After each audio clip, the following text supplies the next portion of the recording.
امام مالک نے بیان کیا، ان سے محمد بن منقدر اور عمر بن عبید اللہ کے مولا ابو نضر نے،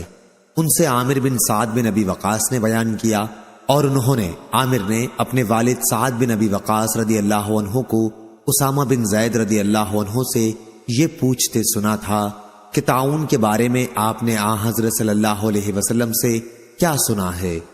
انہوں نے کہا کہ آن حضرت صلی اللہ علیہ وسلم نے فرمایا، طاعون ایک عذاب ہے جو پہلے بنی اسرائیل کے ایک گروہ پر بھیجا گیا تھا،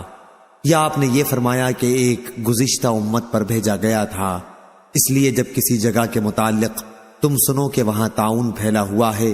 تو وہاں نہ جاؤ، لیکن اگر کسی ایسی جگہ یہ وبا پھیل جائے جہاں تم پہلے سے موجود ہو تو وہاں سے مت نکلو۔ ابو نضر نے کہا، یعنی بھاگنے کے سوا اور کوئی غرض نہ ہو تو مت نکلو۔ صحیح بخاری حدیث نمبر 3473۔